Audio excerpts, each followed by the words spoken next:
Hello and welcome to another fab episode of Talk to Me Sis. As we continue our journey, speaking to all of the moms from the Love on the Spectrum cast, we are stoked like we've been every week, but we've got a newbie on our hands and we are so excited. We have Jenny Marilla, the fabulous mother of Madison. She was a premiere cast member on season 3, and we are just really excited. Madison really kind of popped off this season. It did. And we are excited to have you with us and join our mom squad. Oh, I'm so happy to be here. Thank you. Thank you for having me. Welcome. And Nikki, you're joining us from the beach, you lucky duck. I know. I'm at Edisto Beach for a couple of days. We had just squeezed in a real quick getaway between all the commitments. So it's been really nice. Good. Awesome. Is Tanner enjoying the sea and the sun? In the water. I kid you not. We got to the beach at 12:30. He came out of the water at 4. Like he did not. The pressure and like being in the ocean waves, for his sensory system, it's like therapy. He really needs to live by the beach. I mean, it would really be good for him to live by the beach. He loves it. And like, he did not come out of the water for 3.5 hours in motion. I mean, just moving. That's amazing. It was so cool to watch him. He had the best day. So I do have one question before we get to Jenny. Like when he does spend hours like that at the beach, does he come out more regulated? And does he have a nice evening? Like what's the rest of the day look like? He's more alert. He's less stimmy. He's a little more focused, a little bit like more honed in on conversation and responses. It's always been uncanny. What the ocean does for him. It's almost like he's like going home when he gets in the ocean. It is so wild. And the way Tanner swims has always amazed us. He's a strong swimmer. He doesn't just like swim across the water like this. He goes like a dolphin. He goes down and up. Down. He pushes down and he comes up. He pushes down and he comes up. But he covers a lot of territory. It's really interesting. It's part of his thing. Well, I'm glad he's enjoying himself. He loves it. We try to get him to the beach as much as we can because he loves it. He does. Awesome. Yeah. Now let's go to the real reason we're here tonight. Absolutely. I love hearing about the beach. All right. So we are, as Lee said, we are so excited to have the beautiful Jenny Marilla with us, mother to beautiful Madison. And little personal anecdote. Jenny is one of those people, when we met in person in California, some people are just like sunshine. And like the minute that you meet them in person, you just feel like this warmth and this acceptance and this niceness. That's Jenny. If you're lucky enough to meet her in person, that's the aura she gives off. That's the energy she gives off. She is just as beautiful in person and just as warm and sweet as she is on screen. So, oh my gosh, thank you so much. And I have to say, the feeling was mutual with both of you lovely ladies. Oh, well, it was so fun. Knew you forever. Yeah, it was so fun. It was so fun to get to meet everybody. But every other mom episode, we have kind of started with the who were you before kids, before marriage, before Madison, and your Parks is your son, right? Came into your life. Yep. So tell us, who was Jenny before marriage and kids? Oh gosh. So I grew up in Asheville, North Carolina. Okay. We moved there when I was 5. So literally all my life until I went off to college. There's 4 kids in my family and I am the second to the youngest. Okay. So it was fun living in the mountains. And then I decided to go to NC State in Raleigh for college. And that's where I met Brennan, my freshman year. And it's kind of a funny story. So my roommate and I decided we were going to go to a fraternity band party, but we didn't know that it wasn't cool to show up like at 9:00 at night when the fluorescent lights are still on. Walk in to this fraternity and there's no one there yet. I mean, literally the fluorescent lights are still on. We're standing in the middle of what would be the dance floor. Right. My roommate, she sees somebody she knows and there's only a few people milling around. And she darts off. And I'm like literally standing there like a deer in headlights, a little lowly freshman, don't know what to do. And then Brennan walks up to me and we hung out for the rest of the night and we've been married. I love it. Crazy. Well, right? I'm glad she ditched you. Yeah, I know. Honestly, it really worked out because that's how I met Brennan. It was crazy. So Yeah. That worked yeah, in your favor. it worked in my favor. And then ironically, I wanted to be a speech therapist and I got, my degree in communication and I was going to go and get my master's and I kind of put that on hold. But the irony is I spent so much time in a speech therapy office, but more as, the mother of the patient, the client. Mm-hmm. Yeah. So, yeah. And then, so Brennan and I, so we dated all through college and he's a couple years older than me. And, so he graduated and we were in a long distance relationship and I was actually engaged my senior year of college. Wow. So yeah. And then I literally took off my graduation cap in May and threw a veil on in August. Wow. Look at you. I know. And then we came home and from our honeymoon, and I was like, well, I guess I got to get a job because I didn't have time to interview on campus. I was planning a wedding, Right. Come on. Right. So so we decided that we wanted to wait 5 years to start a family. Like we were very schedule oriented. I still am to this day.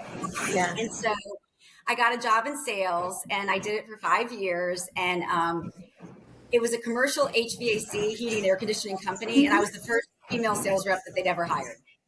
And so it was it was an awesome company. I love the job. And then my sister joined the company a couple years later in a different territory. And she and I killed it. Every sales contest, we were either first or second place because we were so competitive. I love it. That's awesome. We were like 15 months apart. So it was so much fun. And then I got pregnant with Madison, and then she became my full-time job. Okay. From there. Yeah. Okay. So that's fun. Like I'm in construction sales now and it's fun. It's a male dominated industry but I have to say there's like less drama in it all when you're just, kind of a female working around a bunch of guys. Yeah. I had no issue with it. And this was years ago, but it was like, great. This was kind of like, okay, this is what we're doing. I love it. That's great. So Madison is the oldest in your family. She is. Okay. She is. So tell us about Madison. Like, I think most of our listeners, what they really want to know is like, what was she like as an infant? Did you notice things right away, or was there a later onset? Sort of like, how did her little life progress? Yeah. So Madison, she was a cute, chubby, little sweet, adorable baby. Looking back, she was progressing pretty normally, or so I thought. Then I got her into like some mommy and me little play groups, little play programs. And that's when I started to notice, this was before she turned a year. I started to notice that she wasn't as engaging and as interacting, as the other kids were. Sure. And I was kind of having to force it more with her, and the other kids were just sort of doing it naturally. And then she would just kind of be on the peripheral of the little play program. And, it was just a lot more work to keep her engaged. So I would say that was one of the first signs. And then the other thing that she would do, and then looking back on it, I'm like, this was so atypical. But we would put her on the floor on a little blanket, and she loved books. And so she would have stacks and stacks of books all around her. And she would sit there, y'all, and just not read, but look at those books. Look through the book. For an hour without moving. And we were like, oh my gosh, she's in Madison's little library. Isn't she so brilliant and smart? Yeah. And now that was so atypical. Right. But I'm like, look how productive I can be. My daughter is just so easy. She's such an easy baby. So, And then you're also thinking she's brilliant. Yeah. Yes, exactly. Oh my God, I have a genius. So, and then the biggest thing was she never lost language. She never had language. Really? She literally never said mama, never said dada. She really didn't say anything. Really? And nothing. Like nothing. And we would sign a little bit, more and, yes. But in my gut, like I knew something wasn't right. And I just thought initially it was a speech delay. So I had her in speech therapy at 18 months and everyone thought I was nuts. Like I had so many people tell me, oh my gosh, she's just going to start talking in sentences when she decides to start talking. Like, I don't know, maybe you're right. But in my gut, like, you just have that feeling. Yeah. Oh yeah. Quite right. And so that's when I got her involved in the speech therapy. And then 6 months into that's when the therapist said, I think we should probably think about getting her evaluated. I think there might be something else, a little more going on here. Mm-hmm. And I think like, if I'm thinking about, my best advice or my, what I think is the most important, get a diagnosis when your gut's telling you, act on your gut, and that early intervention is so key, So she was diagnosed at 6 months after her speech therapy. And so we just went into it, full on, occupational therapy, speech therapy, we're supposed to do ABA therapy. And, this was back in the day, like I think a lot of other people have said on the show, on the podcast, that this is before internet, it's before Google, and we had to go to the library and we had to go to the bookstore. I mean, I would be like in the grocery store, oh, go ahead, go and go. And I'm sitting here reading the parent magazines. And she's 28 months old. And I read an article in one of the parent magazines, and it was a little boy named Jacob. I'll never forget it. I couldn't tell you what I did 5 minutes ago, but I swear to God, I remember this kid's name. And the mom put him on a wheat-free, dairy-free diet, like eliminated all casein, all gluten from his diet. And he started and he was on the spectrum, and he started progressing after she did those things in school. So I thought, I have nothing to lose. She doesn't have any language, so I'm going to try it. And that was sort of like my mantra at that point. I thought, I don't want any stones left unturned. I'm going to try anything. I don't ever want to look back on Madison's journey and say, I wish I would have done this. What you didn't try. Yeah. So, and again, this is before, like, now I chuckle to myself every time I see like mashed cauliflower, riced cauliflower, gluten-free pizza. I'm like, do you know how hard it was? She was on this diet for 5 years, and it was so expensive, and it was so hard to get, we mail ordered everything in bulk. I bought a freezer for my garage for all of her stuff. But she was on the diet 3 weeks into it, and I was journaling every day and keeping like meticulous notes. And we had a compounded pharmacy that was making sure she got all of the nutrients she needed. And I had a doctor out of state that was overseeing all of her, all of this stuff with the diet. And I would literally take stool samples and put them on dry ice and put them on my front porch. I mean, it was nuts. You did everything. So, you did all that too. Mm-hmm. Yeah. So 3 weeks into it, we were living in Charlotte at the time. We had a master bedroom on the first floor, and Madison was upstairs on the second floor, and I had the baby monitor. Of course, Brennan's out of town for business, right? I'm the only one in the house besides Madison. And I woke up, and she was singing in the baby monitor a little song, a part of a song from the Jungle Book. No. I kid you not. I'm literally laying there. It was like, I literally get goosebumps when I even talk about it. It was like a freaking miracle. And I just started crying and crying. And I was like, no one's going to believe this. This is crazy. I get the phone before cell phones. I go to try to call Brendan, put it up to the baby monitor. And so it literally was like a miracle. And at that moment, I don't know if it was the diet. I think a fog lifted in her brain because of getting rid of all the stuff that was maybe affecting her or she was sensitive to or whatever the case. I don't know. But it gave me the motivation and the energy to do it. And we did it for 5 years, and it was gross. I mean, her bread tasted like cardboard. It was nasty. Right. But she didn't know any different, Yeah. And yeah, she didn't know any different. And then she really started going like with her ABA therapy, especially like she was starting to talk, like she would have words, then 2 words, then 3 words, then little phrases, and then short sentences, and next thing paragraphs. It was like, it really like accelerated all of that, which was amazing.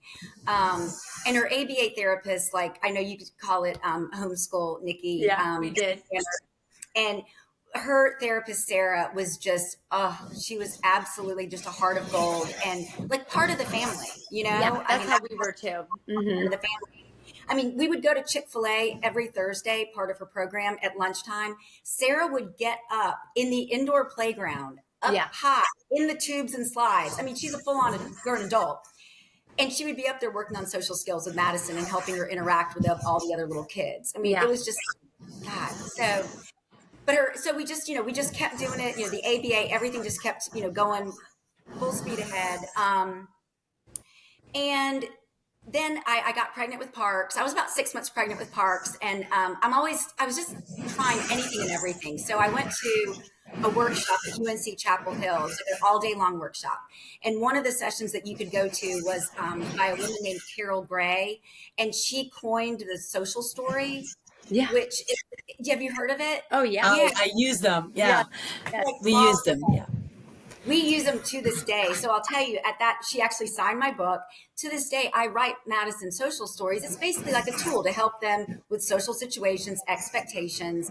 But literally just this past weekend, I literally wrote a social story for her about sometimes when she meets somebody for the first time and they want to look at her bracelet, if they get too close and they actually touch it, versus just pointing or whatever, it's okay for that to happen. You know what I mean? Maybe it's unexpected, but it's okay, and instead of don't flinch and don't, it's like, it's not an expected thing for you to have happen, but it's okay. But it's okay. Not, so we wrote a social story about it literally this weekend. Wow. So really quick. So when someone does touch her uninvited, or it throws her off a little bit. It does throw her off a little bit, and it's something that she's working on. She's always had a little bit of a sensitivity to touch, which is why Tyler's so great. He totally gets her out of that comfort zone, or into that comfort zone a little bit. Yeah, for sure. Yeah. We'll get into that. But yeah, I think so. It's definitely something that she has to work on. She hugs and she does all that, but it's not like she doesn't want someone to just come up and randomly, like, okay. Yes. Mm-hmm. Yeah. Doesn't mean like touching on her terms is okay, but fair enough. Fair enough. Yeah, sure. Yeah. So anyway, so we went and did, so all of that. Parks is born, and poor Parks. Poor Parks, he never had a baby book. I literally stopped Madison's baby book when she stopped all the milestones and, having all the developmental delays. And I just couldn't go through the pain of doing another baby book because I was so nervous and just so scared of what might happen, with him. And so I had like a yellow legal pad of like one piece of paper. And I swear, as soon as that child started uttering a word, I would just like write it on the paper. And thank God that child was an early talker. And at his 18-month-old checkup, I took it with me to the pediatrician. It's all crumpled up because it's been to every appointment. He really thought I was neurotic. I was. And he just looked at me. He was 18 months old. He had 150 words. And he just looked at me and he just tapped me on the shoulder and he goes, "It's okay. He's just fine. You can stop now." Oh, Jenny, that's so sweet. Oh, my poor little Park. So I said, well, there you go. So Madison has a baby book that was never finished, and he's got a crumpled up piece of legal pad paper with a few words on it. But he had 150 words. That's wonderful. Amen. Yeah. Amen, man. That's right. We don't care where they were. Legal pad or baby book. I know. I'm like, wait, hold on. I got to go write something down real quick. Hold on. What's the age difference between Madison and Parks? We're 3 years and 4 months. Okay. Yeah, 3 years and 4 months. And so, Parks was, he was just a really easy kid. I think maybe it was like, God gave me this easy kid because of Madison, with all the therapy and everything. And you just, how it is. You just take them all with you. And we're waiting in the waiting room for Madison. But, Madison, she did regular preschool. She started when she was 3 and it didn't go so well. It was kind of a disaster. And then I found it was like a through the state, like North Carolina, through like a state funded kind of or state run, however, preschool. And it was very intensive. Like it was from 9 a.m. till 3. There was an IEP. There was a regular ed, general ed, special ed, occupational, all for like 12 little kids that all had different issues. And she rode a little bus to get to school and back. And so after that, I always thought about holding her back from in kindergarten, like not, waiting to start. But after she transitioned out of that special pre-K program, you automatically with your IEP went to kindergarten. Like you couldn't do a gap or whatever. Your IEP just kind of went with you. And I just decided I'm just going to stick with it. And she, like she says on the show, she was a runner. She had bad oral. She had a lot of behavior. So kindergarten was, it was a challenge. And then after that year, Brennan got a promotion with his company, and it took us from North Carolina, where I lived my entire life, to Northern California. Wow, so what a change. Huge, different times. Yeah. And I was like really intimidated by the whole thing, but I was happy for Brennan and his promotion. And then most importantly, it just seemed at that time that California was really, really ahead of the game. Like progressive. Yes. And I thought, you know what? She's going to get the best accommodations, the best services. I think this is this is the reason why this is happening, Yeah. We get out to California, and this is funny. We pull up to the elementary school, and I'm like, are you kidding me? It's not an enclosed building like everything in North Carolina was. It's open breezeways. It's this beautiful playground with no fences. I'm like, okay, this is great if you're not a runner. Right.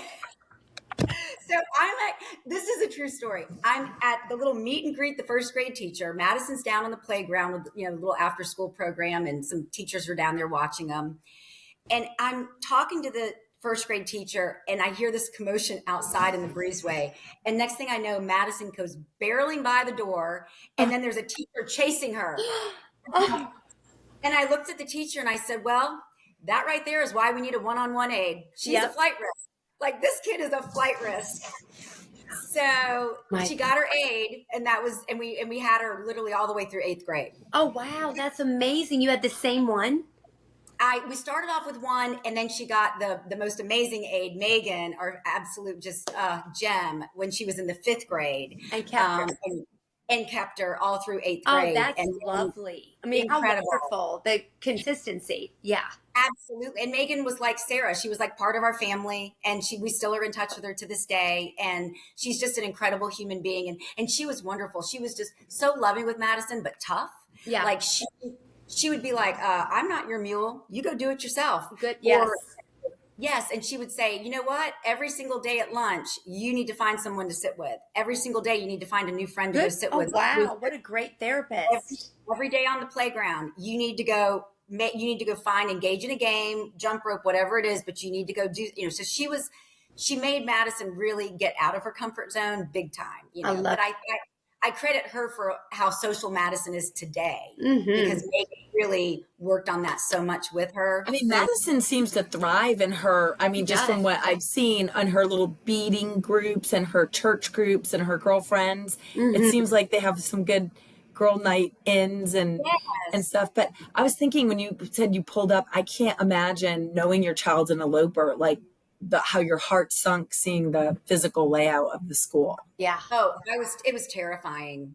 I mean, she didn't get that first aid. It was like about 3 days into the school year. So for those first 3 days, again, a little neurotic, but I don't apologize for it. I went to the parking lot, and I would sit in the parking lot when I knew it was lunchtime. Oh, because after lunchtime, if you wanted to sit at the picnic table, you could. If you wanted to go sit in the cafeteria, you could. If you wanted to go sit under the oak tree, you could.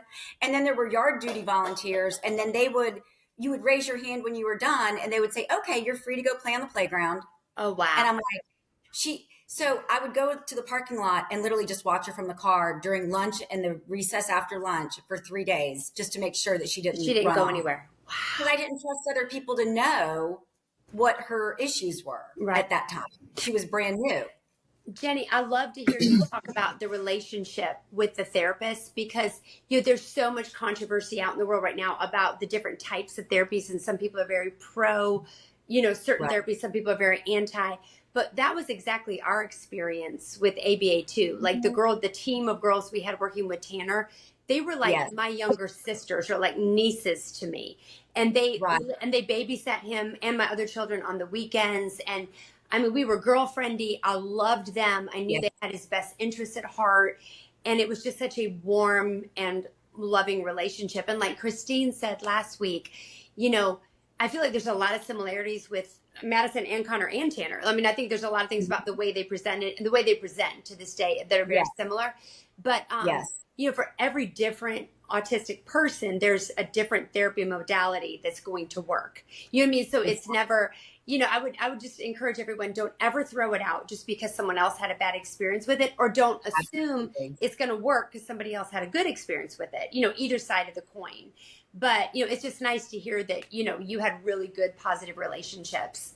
It's just like anything else. When somebody's a visual learner, an auditory learner, someone needs to touch it. I mean, there is no really one size fits all. It's kind of one size fits that individual. And but what I find striking is just because our kids are similar in age. I mean, Connor's 26, Tanner's 26, Madison's 27. I just think where we were when all this was going on early days, we all had that same experience. We did the mommy and me's.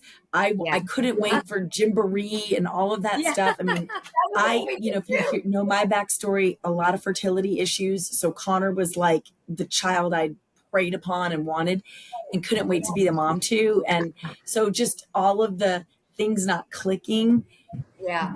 but we went into a tip, a regular ed sort of preschool, and it was a disaster. And, it was such a tough time not having the resources. And Oh, it was so hard. Yeah. I'm just so grateful. There's just more tools for parents with younger kids now.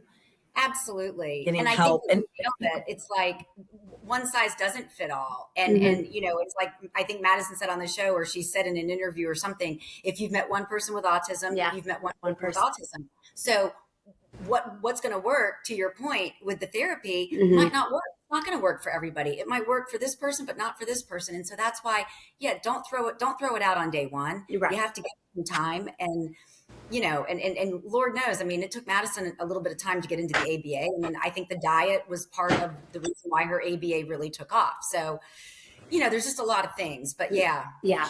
Jenny, and if you feel comfortable, like you said, like when you started all the therapies, that she had a lot of like sensory issues, oral things. Do you feel comfortable talking about that? Yeah. Sure. So, so when she was in the second grade, like, remember like the pink pearl erasers, like the rectangular big ones? Yeah.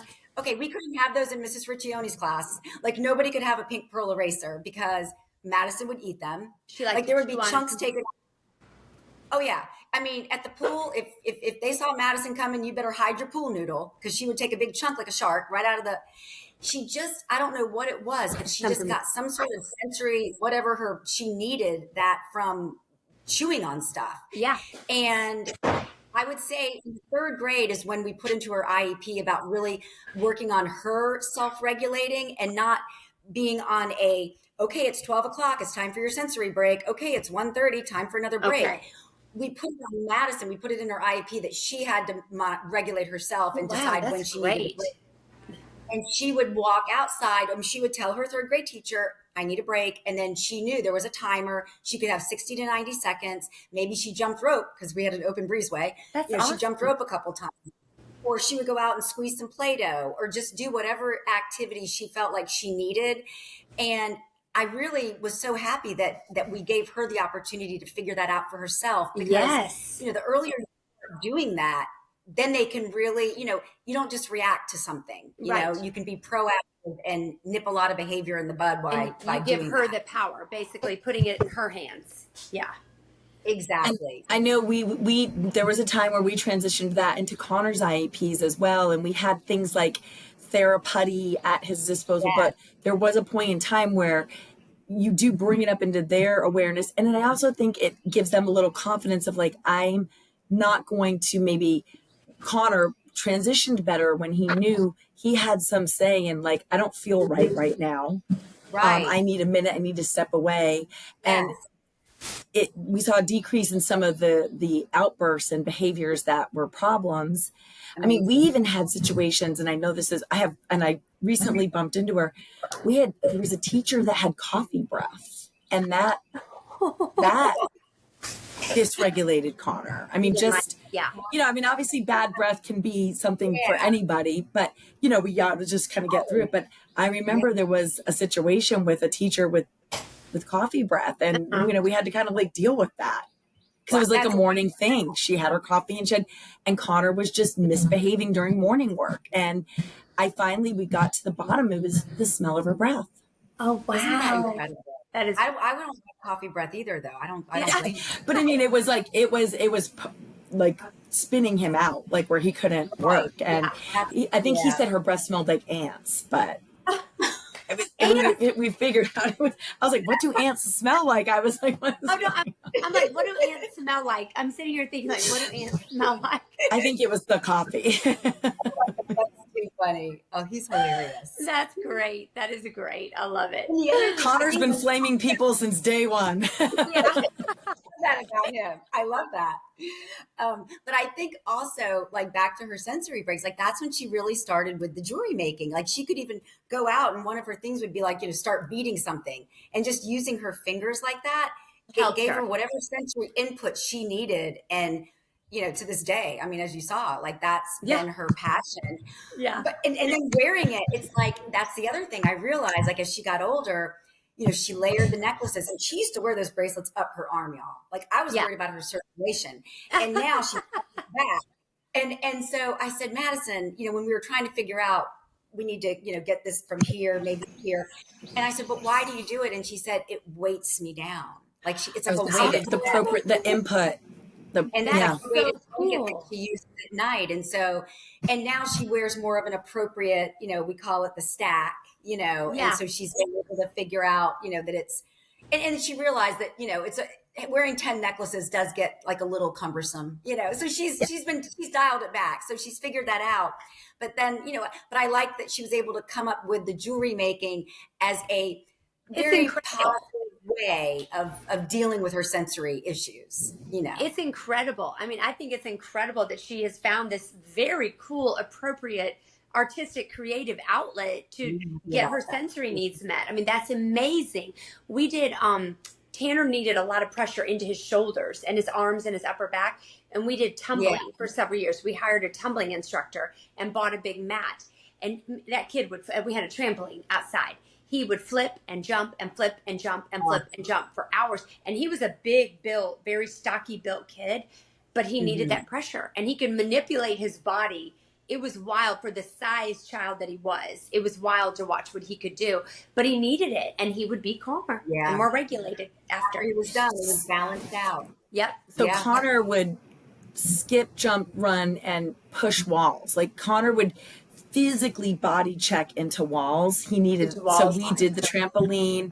And then I know there was, we went through a phase where we did a lot of the brushing. We did that too. That was amazing for him. Or we just did a lot of, especially if it was somewhere where we couldn't be crashing into walls, I would just kind of squeeze his wrists and his shoulders and his elbows or whatever, and just give it, and he would kind of reset. But we had a lot of that. I mean, I just remember thinking, he's going to dent the sheetrock. I mean, he was just like, he's going to crashing into walls. Yeah. Madison always wanted the swinging. She always wanted that swing too. And then that's what she does literally to this day. She finds a swing set, man. She is good. She's off for a good half hour, just swinging. I mean, she's swinging. It's that sensory input. So Jenny, you said she had that same aid. I think you said Sarah through 8th grade. Megan. Megan okay. Her aid in elementary school through middle school. Memory. Okay. Yeah. And then, so I guess it was around 4th grade, the year before she got Megan. So in 4th grade, I don't know, like if you all ever had a conversation with Connor and Tanner about their autism, or like, I decided to write her a letter, because Madison's very black and white. There's not a lot of gray area, and she's very visual, and she always has been. And so I wrote her a letter, and I gave it a title, and I called it Easy and Hard. And Brennan and I basically sat her down, and I just kind of went through our whole family. And I said, everyone has things that are easy and hard for them. And, mommy has, these are the things that are hard for mommy, and these are the things that are easy for mommy. And I went through daddy and Parks. And then I said, and you have things that are easy and hard too. Like, it's easy for you to say hello in 50 different languages. And it's easy for you to remember, everybody's birth date after you've met them one time. But you had a hard time tying your shoes, and you had a hard time learning how to ride a bike. You weren't riding a bike until you were 9. And I said, but the only difference is that the things that are easy and hard for you just come along with a name. It's called autism. And it just means that you have to work a lot harder on the things that are hard for you. But everybody's got something, Madison. You're what no a different. Genius way to do it. That's amazing. This is hilarious. So after I said, if you have any questions, mommy and daddy are here to answer any questions. And I go, what are your thoughts? And she goes, can I have the letter? I said, of course you may. I handed it to her, and she goes, I don't have any questions, but if I do, I'll let you know. Okay, then, just like that. And that was. Does she still have the letter? I bet she does somewhere. I haven't asked her that in a long time. I should ask her that. That's so funny. And when I was thinking about this podcast, I should ask her that. That's so cool. That is so cool. So that's kind of how. Oh, sorry. Go ahead. No. That was, yeah. I love that. Sorry, there is a little bit of a delay. I do want to pop in here. There's a little bit of delay sometimes between. So I know we are Yeah. working on the interrupting comments, but there are times where we're not catching that someone's finished. So we just want to throw that out there. No worries. No worries. It's funny. I just found, and that's why I asked if you still had the letter. I'm sure that would be such a treasure right now. Yes. I just found the paper I used for Connor when I was getting remarried. Because Connor, remember I showed you a picture of it, Nikki? Mm-hmm. It was because he had a lot of unhinged and concerns and anxieties and fears about me getting remarried. And Okay. so I wrote things that were, true or not true. And, and we just kind of put things in columns for him so he could feel better. So I just think that's, visual too. Yeah. there's ways to just show them in black and white, like this is going to be okay.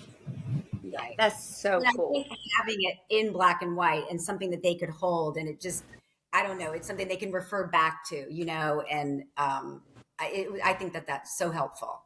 Yeah. Yeah, that is awesome. Easy and hard. I love that.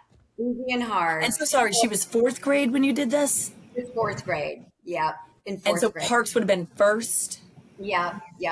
So he was in 1st grade. She's in 4th, and our elementary school went through the 6th grade. So, I have mixed feelings about it because they looked so big on campus, the 6th graders, but it was kind of nice when she went to middle school that it was just the 7th and the 8th grade.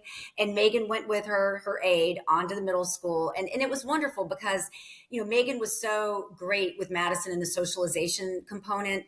And, everyone wanted to have, facilitated play dates with Madison because, Megan would come and it was like, you would do crafting and baking activities. And it was always fun. I would have moms call me going, such and such would love to have a play date with Madison. Just let me know. And I'm like, okay, this is amazing. Because Megan was a rock star. Megan was amazing. Everyone wanted to play with Megan. She was like a grown up kid, Yeah. and just awesome. So, but after 8th grade in California, Brennan had another opportunity to move with a new company back to the East Coast, and we were kind of excited to get back, to our friends and family, because he's from Virginia, and so. But we were in the Northeast, East Boston, and so we moved there. Madison was starting.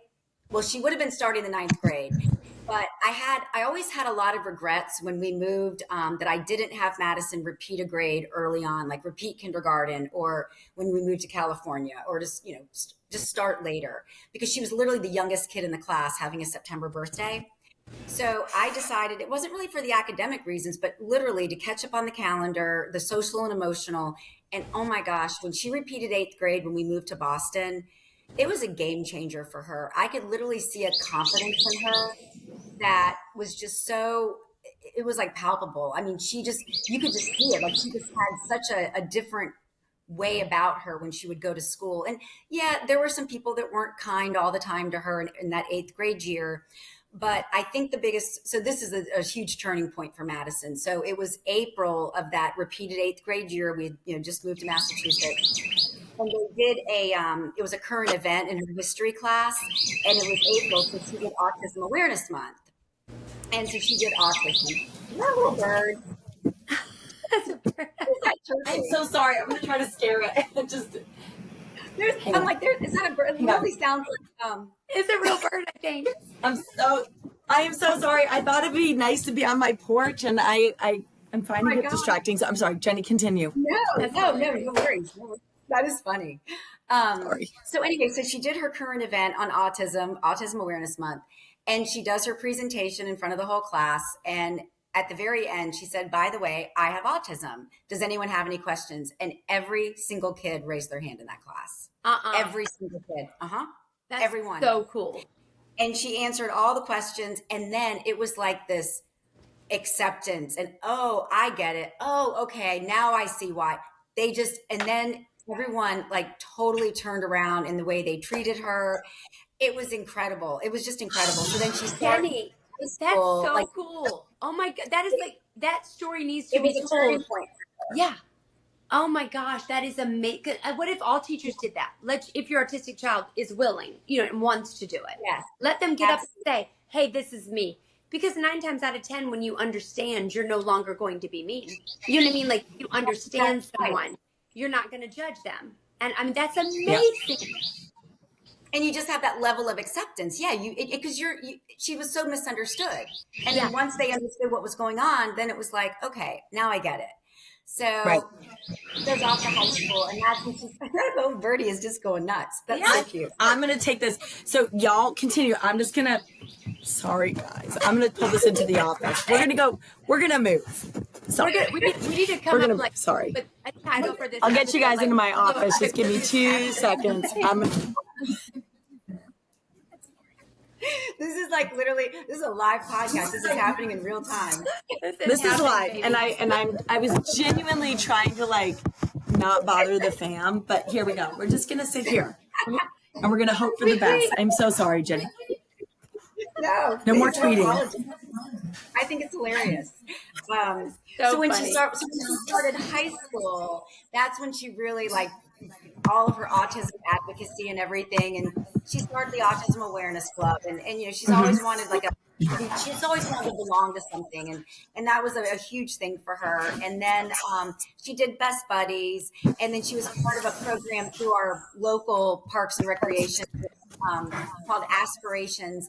And it was a program for people on the spectrum, and it was little kids all the way up through high school. So she participated in the programs for her age group, but she also worked in a lot of the classes, like on Saturday mornings. You know, it was like a little job for her, and she would go and she would mentor the kids and participate in the, be an assistant in those classrooms for the little kids. That's kind of when she's got this passion for working with children on the spectrum. And she just really, really loved it. And they gravitated towards her. It's like they knew they had something in common, you know? And so she would like it was like Madison camp at our pool in the summer, and all these little 7, 6, and they're all making jewelry, you know, and they're like, oh, Madison's coming. Let's all go to camp, you know, and they're all making jewelry. It was hilarious. Boys, girls, didn't matter. Everyone's making bracelets, and everyone's wearing them up their arm. I mean, it was hilarious. I love it. She's a trendsetter. I don't know, I guess. So it was a huge thing, you know. That's like when she really kind of, just embraced her autism full on. And then she graduated, and she spoke at her high school graduation. And that was such a proud, like your high school graduation with your Maverick, Nikki. You watch your kid graduate, they're wearing their cap and gown. There's nothing like that moment. But to have her stand on that stage and read the speech that she wrote herself, and then everybody cheered, and it was just like I was overwhelmed with just pride, because she just worked hard to get to that moment, you know. And what a full circle moment! Oh my God! Can I ask? So she, just remembering from the show, she said she didn't have a prom date, but she seemed to be like crushing the social game, if you will, with the groups, the Best Buddies, the little camps, but in her peer group. So she really didn't go to prom? She went to prom with a group of girls. They all went, girls from her Aspirations program. There were a couple of them that all kind of got together, and we had a little prom party at my house, and we took pictures. And we went and dropped them off and brought them back home and the whole thing. But she went with a group of girls. But no, she didn't have a date. About a girl gang. I don't know why I thought she didn't. She just missed out on it. Okay, no, then that makes me thrilled. Who needs a date? You got your girls. Yeah. Who needs a date if you got your girlfriend? So, right? She always said, girls rule and boys drool. I love it. I love that saying. I love it. I love that too. I'm so amazed. Like, it seems like Madison had so many opportunities to really like build her confidence and be affirmed, you know, like from that 8th grade point on. And you can see it radiating in her now, like the way she speaks to the camera, the way she talked on her dates. And she was so compassionate to the first date that didn't work out. And then the way she communicated so openly and was very like, I don't know, she just had a real air of confidence about her with Tyler, you know? So that is amazing. Yeah. What a cool high school she had. That is awesome. She's come, she's come a very long way for sure. And then after high school, Lisa, as you know, she went to your alma mater, Western New England University, which is, I think it was Western New England College when you were there. I went there too. We had some of the same professors. Oh my gosh. That was such an amazing school. It was the perfect fit for Madison. The professors were awesome. She would literally schedule office hours with her professors when she didn't even have questions, because she wanted to go hang out with them. And they Oh my had gosh, such an I love awesome, her. I mean, Yeah. she would just go and hang out, and she's still in touch with a lot of her professors to this day. And she would, Oh, the learning center was amazing. It was just such a great school. Small enough where she felt safe hmm and knew everybody, but it was also just big enough. It was just the perfect size for her. And then she was involved in the social events club or whatever it was called. She was like the first kid at every activity and the last one to leave. I swear. I mean, so, and you know what? Jennifer Cook said it on the show, and I never thought about that, but she said, people have this idea about autism and what people are supposed to look like, and they don't think that somebody can be outgoing and social and hmm still be autistic. And she sheds a light on that, and I think that was I like that she said that about Madison, because I think it's not just Madison. I think there's a big Yeah. population of people out there that, I mean, look at Tanner and Connor, Yeah. same exact. It's like, I think, back when they were newly diagnosed 26, 25, 4 years ago, it was daunting. It was a whole different, Yes. diagnosis than what Yeah. it is today. Than what You it know, is The today. landscape and the what the future looked like was also just so unknown and scary, and you're right. It's so hopeful now, and I love that, like, Netflix has this show now, yeah, amazing. and that there's other opportunities, for movies showing with actual people on the spectrum playing the roles. That makes me really Exactly. happy, or just anybody with different Really abilities cool. playing their roles. I mean, Disney Yes. just did a movie. I mean, Oh, just I love yep.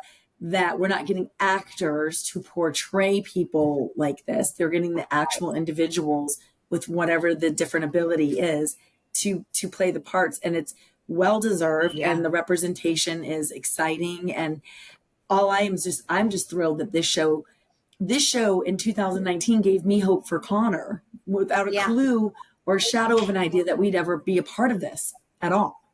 Gosh, never in a million years would I have ever thought that this was going to be. I mean, I've had so many thoughts. Brendan and I had so many conversations. What is going to happen down the road? I mean, it really, after she graduated from college, which she graduated in May of 2020, so pandemic, I did not get to see that child walk across that stage. I will never get over that.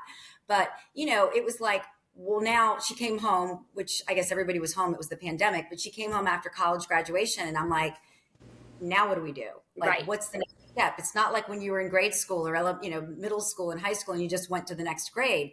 So I did so much research that summer, and she put her resume together, and she did some Zoom interviews, and nothing happened. And I found this program in Plymouth, Massachusetts. Which Madison loves history, so she loved Plymouth. Might get the Plymouth Rock right in downtown. So The it was a Pilgrims, life. yeah.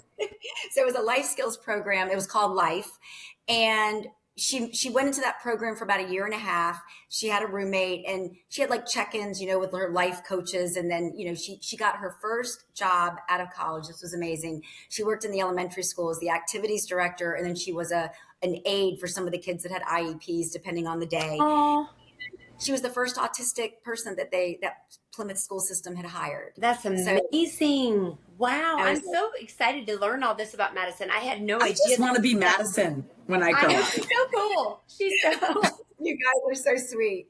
Thank Well, you. so how did then, okay, so she's out of school, she's got this job. How did Love on the Spectrum come to be? So she was in Plymouth, and they were coming to Boston. They were looking for a female in the Boston area. And so they reached out to the Life program to see if they knew of anyone, that might be a good fit for the show. And one of the life coaches recommended Madison. So they got in touch with Madison, and they came out. And Brennan and I had just moved down to Florida. We were really anxious to get Madison down to Florida with us. We wanted her to be close to us. And the logistics just weren't right. The timing wasn't right. So we just kind of, it just wasn't the right time. And so a year goes by, she's down in Florida with us, and the show reached out again. Oh, wow. And it was like the stars aligned. I mean, literally out of the blue, they called her on a Monday night. She's living in that apartment where they filmed in St. Pete. And they said, well, what do you think? And she said, I need to, mom and dad, I'll talk to you later. I'll call you back later. And so that's kind of how all that started. And it was so wonderful, y'all, because when she first moved to Florida, she had such a hard time getting employment. I mean, she has really struggled finding a job. And, she has a 4-year degree. She has experience, in the workforce, but she just couldn't seem, she had no income, and it was such a challenging, frustrating time for her. And but bless her heart, she would just keep going out there. Have 3 or 4 interviews a week, it was just so daunting. And so when the show happened for her, it was like, oh my gosh, like this is amazing, because she just deserved some good positivity, Yeah. So that was wonderful. And then, I just can't, we just feel so blessed, and Tyler's just wonderful. He's so sweet. They're like the sweetest, and everything they have in common. And then they genuinely just really dig hanging out together. Like they just enjoy each other's company so much. And, and then it's just so funny. Like people comment about the kissing scene and all that. Well, the awkward kissing moments. And it's funny because, they've had to work on, a little bit of how do we kind of get to the right spot, because, he's very affectionate and she isn't as, touchy feely. So it's interesting because it's an autistic relationship, and there's a lot of growth that's happened, and there's a lot of conversation and open communication, and so cool. letting it, and that's like, and that's it for anybody in a relationship. Everyone should have compromise and flexibility and communication. Throw autism into the mix, and it just makes it really complicated, right? Yeah. No, because Connor and Georgie are navigating some stuff. And Connor's just very, very literal, and he is always, God bless him, he was just given to the wrong mom. He is, he struggles with sarcasm, and we are a sarcastic bunch. He's learning the art of sarcasm, believe me. And when he really does it, we're all thrown for a minute. But Georgie, not sarcastic, but she's sassy and cute and fun, and she's lovely. And there are times where she'll say something, and we are navigating these conversations where she will say, and he completely gets in his feelings and doesn't know how to take what was said. And we're coaching them, like, you need to go have these conversations. Pardon me. I live in a wild kingdom, obviously. Let me just get my dog out, because now we have birds and dogs. Just bear with me. Let me just get him. Maybe we should out of a hat. title the episode "The Wild Kingdom" with Jenny Marilla. I love it. I'll get my Maggie Moo, and she'll give you like a little, I don't know where she is, what she's doing. I'm like, normally I try to do these at my office, and this is why, because there is just no peace in this house. I'm sorry, Jenny. I don't mean to be so disruptive during your time. No, are you kidding? It's awesome. Hey, it's real life, man, right? Yeah. So, you do, but like you said, you have these young adults, and, I have 3, kids underneath Connor, and been navigating like relationships with them, friendships, and then boyfriend, girlfriend relationships with them, previous to Connor. And there is just another little layer of dynamic to navigate, and trying to be sensitive to where Georgie's coming from in the world and where Connor's coming from in the world, and then coach Connor to handle it, because I'm not a part of their relationship. It's a lot. Yeah. Right. Yeah, it is. And I think that it's so good for them to work through everything and to talk about stuff. Yeah. Madison, I think one time, Tyler texted Madison that he was going to be coming over, and she didn't get the text. And so he just showed up, and she was like, I don't like surprises. This was unexpected, and so then after that, well, make sure your ringer's turned on your phone, so that when you text. So it's just, he was just genuinely worried and concerned because she wasn't responding. So she, he was like, oh, I'm going to go over there and make sure everything's okay. Yeah. You know what I mean? And then she was like, so it's just, I think it's wonderful that they have a communication, and Georgie and Connor seem like the same, but it's just a lot more complicated, with the spectrum, That obviously. extra So, layer. Yeah. There's always just been the extra layer of my word. working through something. Yeah. I And love then, that. Parks is just like, Parks is like a heart of gold. That kid, Aw. he's always been very compassionate with Madison and very understanding and patient, like beyond patient. And he is, we're getting ready to open her. Can I give a plug for her Yes, online? do it. Plug everything. I Plug think, everything. Yes. hey, What are you doing? I think by the time this will air, her online store will officially be open. Madison. It's and the website is Madison MADIZEN USA.com.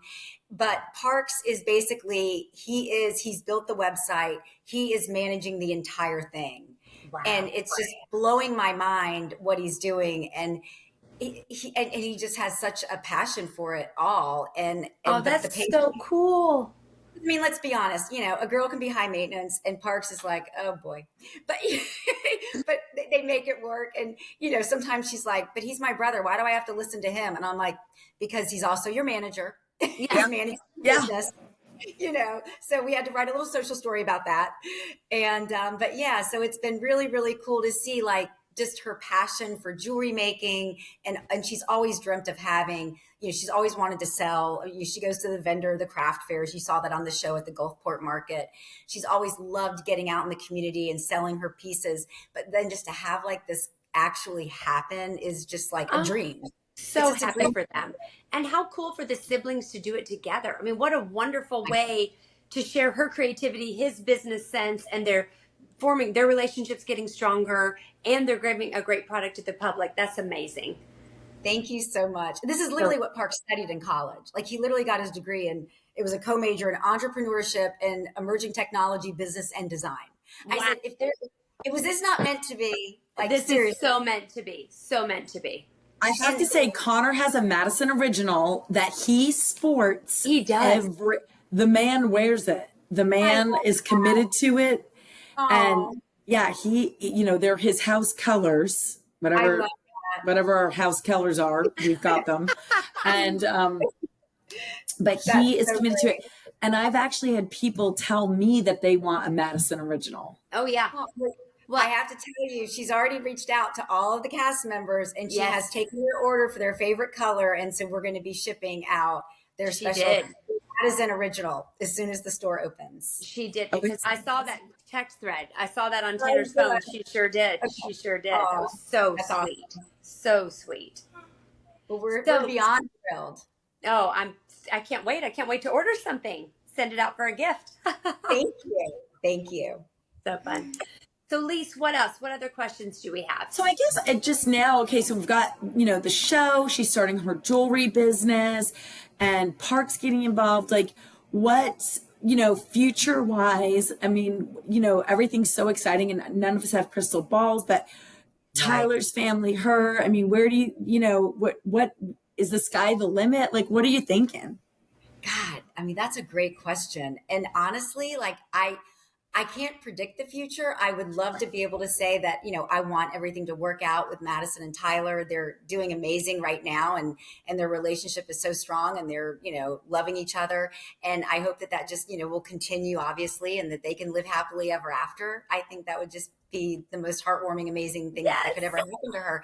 And to be honest, Madison wasn't even interested in dating before watching The Bachelor and Love on the Spectrum. When she started watching the Australian one before the US, she wasn't even, and that was so far off of her radar. So the show has just really changed her life so much in just that way, that I feel like the fact that she has gone from, a year ago, couldn't even imagine dating, and now she's, with Tyler, I guess the sky is the limit. It Because who is. would have ever thought? Like, and then I never would have imagined, about her business, and that everything would align where we're all living in the same area, and that he's able to do this, which is kind of his dream too. He always wanted to be an entrepreneur, and now I he gets love to do it. it with his sister. And so, Oh, yeah, I guess the sky is the limit, Lise, I That's think. amazing. So in terms of anything else from Madison, like I know she's got merch. Where can we find her merch? She's going to have her jewelry website. And then just, we'll keep our eyes out on her socials if you want people to follow her. Like, what are, you and, where can people find her and keep up with her? Yeah, so she's all over, Instagram, Facebook, on TikTok, and she's just Madison Marilla. That's just her handle. And then on her Madison, on her website, there will be a place to buy her merch also, in addition to her jewelry. So you can definitely find it there. So it's kind of like a one-stop shop.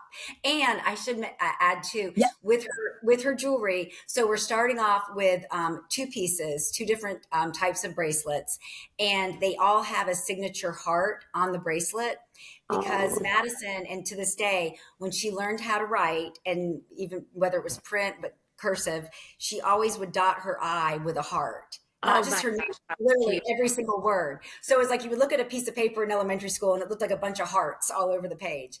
So that's kind of her signature. So every bracelet will have a heart, and then they'll come in a red pouch, her favorite color, and then they're gonna have a note card with Madison, her name of the business, and then on the back a handwritten love, Madison. That is so precious. Oh my God. In every order. So and then we're going to be adding so that we're starting off with just the 2 bracelets. And then we're going to be adding every few weeks, we're going to add something else to the collection.